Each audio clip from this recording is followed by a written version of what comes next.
Halo sahabat-sahabat sekalian, saudara dan saudari dimanapun kalian berada, damai dan sejahtera untuk kita semua. Hari ini saya bersama 6 orang saudara yang sebentar lagi akan mengucapkan profesi kekal mereka sebagai religius Fransiskan. Apa artinya?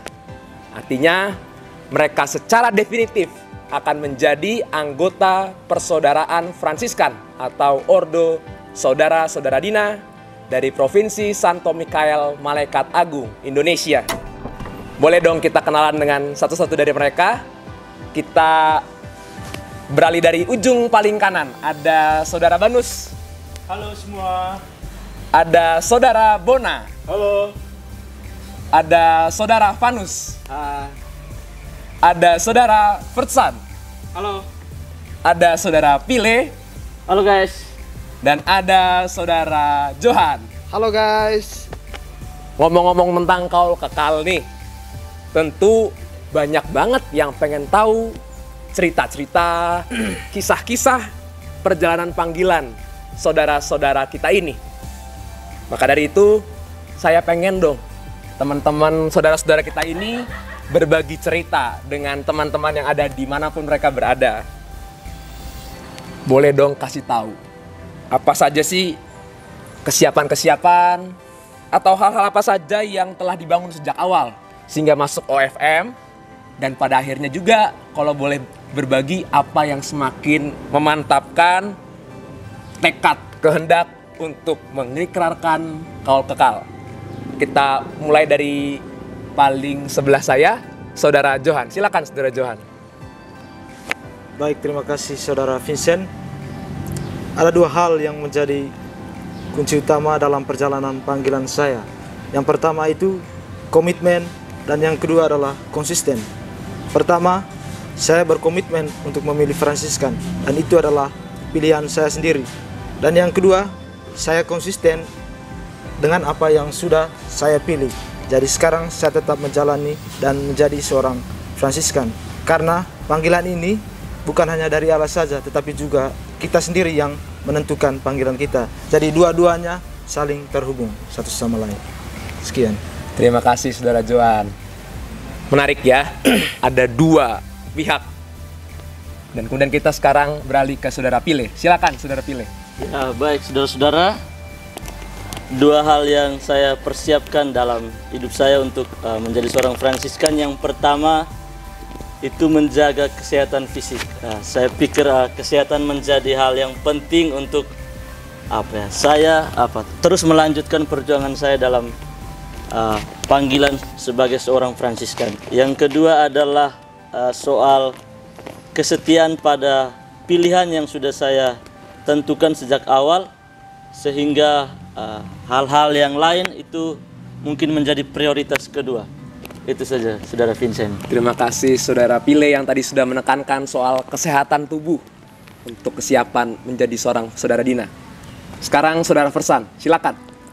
Terima kasih. Kalau saya, pengalaman menjadi seorang Saudara Dina dari awal itu saya bangun memang atas dasar pertama karena saya mencintai ini panggilan dan spiritualitas, kesederhanaan itu. Dan di situ saya berusaha untuk bersukacita atas itu semua dan juga membagikan itu. Selalu saya usahakan untuk terlihat ceria, karena itu juga yang membuat saya setia. Dan juga untuk kedepannya saya akan berusaha menunjukkan itu dengan lebih baik lagi. Itu. Terima kasih Saudara Fertsan yang tadi sudah menyampaikan komitmennya ya untuk lebih mantap lagi. Sekarang Saudara Vanus, silakan Saudara Vanus berbagi. Terima kasih. Mungkin ada satu hal yang bagi saya sangat penting ya, yang katakanlah yang membuat saya hingga bertahan sampai saat ini, yakni setia untuk bertahan ya. Bahwa apapun keadaan, situasi yang saya alami sejak awal saya menginjakan kaki di dalam persaudaraan ini, sikap untuk bertahan itu yang membawa saya setia sampai saat ini, hingga akhirnya saya memutuskan untuk ya secara definitif menjadi anggota persaudaraan ini. Terima kasih. Terima kasih Saudara Vanus untuk kebertahanannya ya.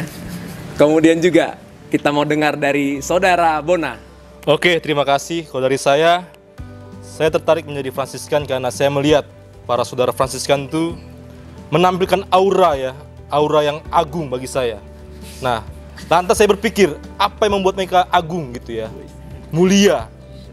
Dan saya merefleksikan bahwa saat saya masuk dalam Fransiskan, saya melihat bahwa ada dua pokok, yaitu Dina dan bersaudara. Jadi dua hal ini yang ingin saya pertahankan sampai saat ini. Bagaimana saya menjadi seorang saudara Dina, dengan semangat kedinaan, sama-sama menghidupi semangat Dina, saya berhak menganggap saudara lain sebagai saudara saya sendiri, saudara rohani saya sendiri. Tetapi ini semua tetap saja berkat bantuan Allah. Begitu saja. Terima Singkat. kasih Saudara Bona yang sudah mengeluarkan auranya ya hari ini ya. Sekarang kita dengar dari Saudara Banus. Ya, terima kasih Saudara Vincent.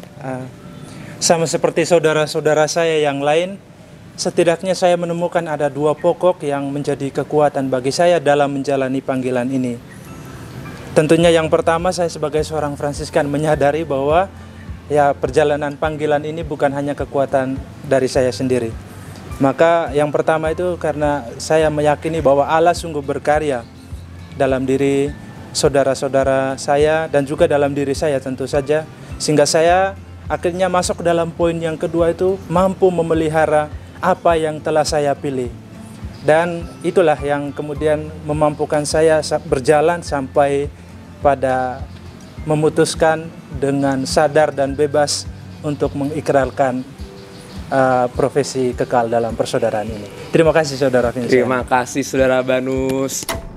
Saudara-saudari yang terkasih, kita tahu bahwa para keenam saudara kita ini akan mengucapkan profesi kekalnya sebagai saudara-saudara Dina. Dan mengucapkan profesi kekal sebagai saudara-saudara Dina berarti mengucapkan 3 kaul, 3 nasihat Injil sepanjang hidup mereka, yakni ketaatan, kemiskinan, dan kemurnian. Kita akan mendengar komentar refleksi singkat mereka berkaitan dengan ketiga nasihat Injil tersebut yang akan mereka hidupi seumur hidup mereka. Kita akan mulai sebenarnya dari Saudara Banus ya, karena tadi supaya mic-nya balik ke sini. Jadi Saudara Banus akan memberikan refleksinya tentang kaul kemiskinan. Kita akan dengar dari Saudara Banus dan Saudara Bona. Pertama dari Saudara Banus tentang kaul kemiskinan. Ya, terima kasih Saudara Vincent. Pemahaman saya mengenai kaul kemiskinan, ya tentunya seperti kebanyakan orang yang memahami apa kaul kemiskinan. Biasa mengatakan miskin di hadapan Allah itu. Memang itu diletakkan paling pertama, tetapi juga bisa dielaborasikan lebih nyata ya dalam kehidupan sehari-hari.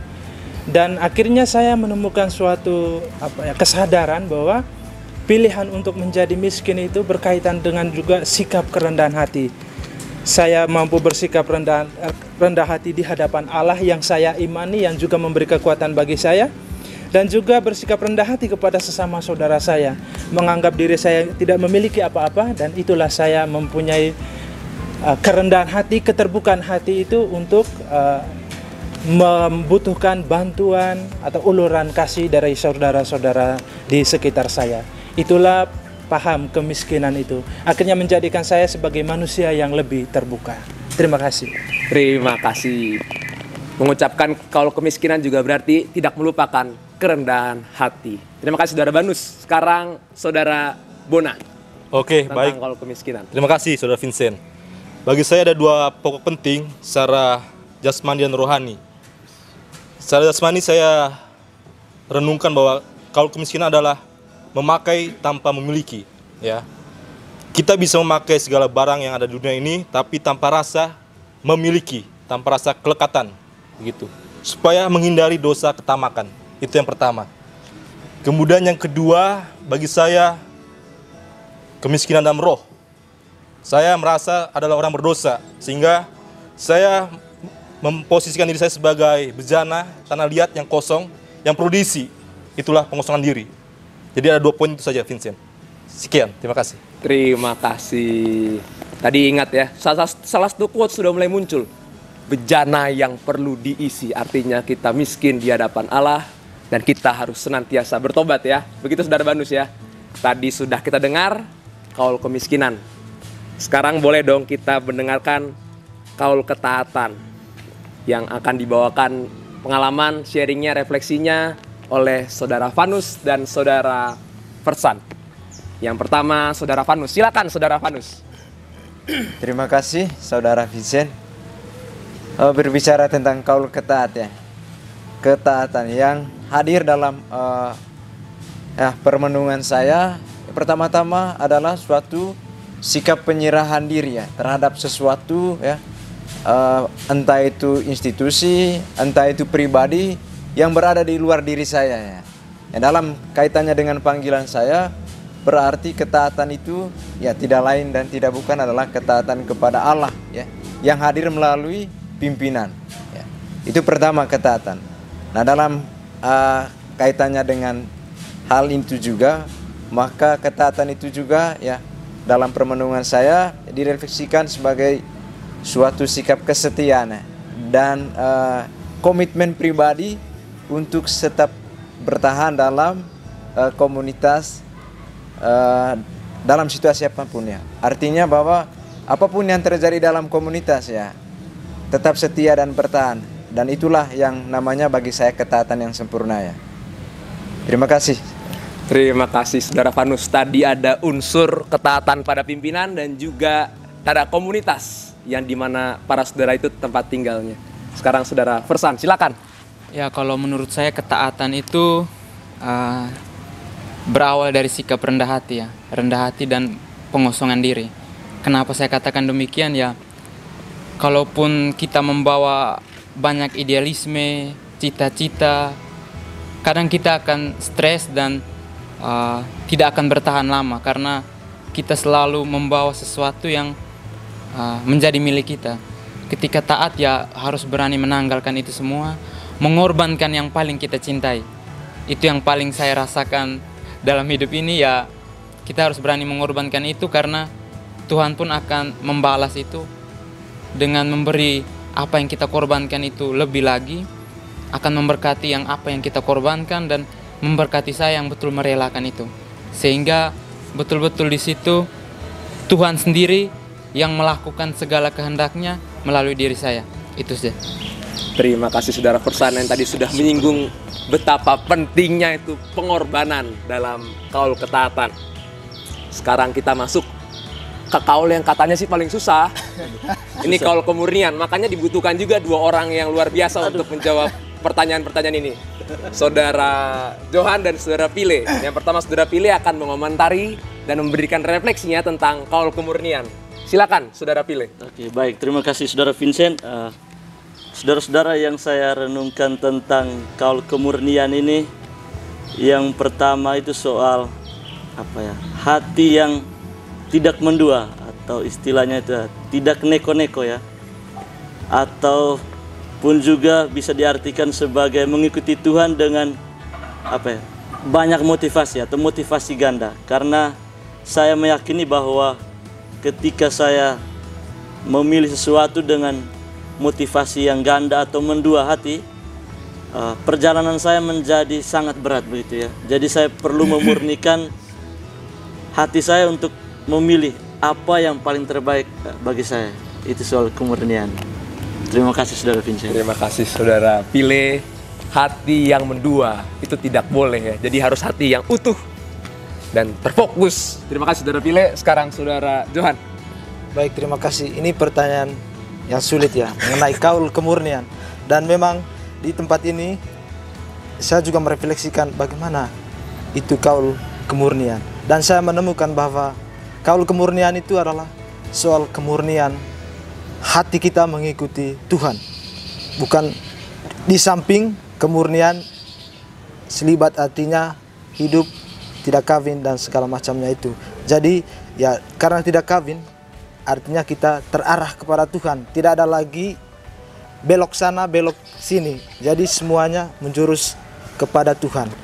apa yang dapat kita lakukan ya semua kepada Tuhan. Sekian dari saya.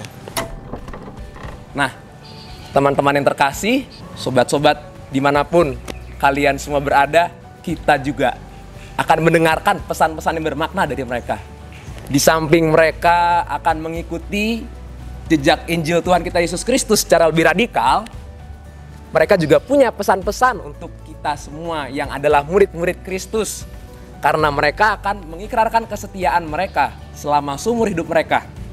Jadi mereka akan berbagi pesan kepada saudara-saudari semua.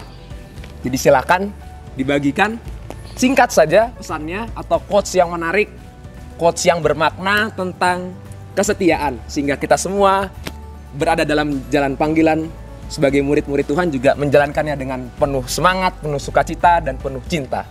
Silakan, Saudara Johan. Terima kasih Saudara Vincent. Saya mulai mengambil quotes dari kitab suci. Biarkanlah ia semakin besar dan aku semakin kecil. Artinya bahwa saya meyakini bahwa saya hadir dan masuk dalam persaudaraan ini untuk mewartakan Tuhan, bukan mewartakan diri saya. Yang saya wartakan lebih tinggi, biarkanlah aku semakin kecil seperti Fransiskus dulu. Sekian dari terima kasih. Terima kasih, luar biasa. Silakan, Saudara pilih sekarang. Oke. Baik, Saudara Vincent, quote hari ini seperti film sinetron ya, preman pensiun ya. Begitu juga kita sebagai pengikut Kristus tidak ada kata pensiun. Itu saja. Terima kasih. Terima kasih, Saudara pilih, mantap. Saudara Persan, silakan. Kalau saya mengambil inspirasi dari kitab suci, menjadi setia itu ya mengikuti rencana Allah, karena rencana Allah itu rencana damai sejahtera untuk saya. Sehingga apapun itu, saya akan tetap berpegang bahwa ada rencana yang lebih baik lagi ke depan untuk saya dan untuk orang-orang yang berada di sekitar saya, mendukung saya. Terima kasih. Terima kasih, Saudara Persan. Saudara Vanus, silakan. Bagi saya ada 3 hal yang perlu diingat ya, untuk menjadi seorang Fransiskan yang sejati. Yang pertama Allah, yang kedua saudara-saudara, dan yang ketiga adalah mimpi ya. Bahwa menjadi Fransiskan yang sejati itu pertama-tama harus terarah kepada Allah ya. Yang dipikirkan yang pertama itu Allah, bukan diri sendiri. Yang kedua juga saudara-saudara sebagai anugerah dari Allah kepada kita.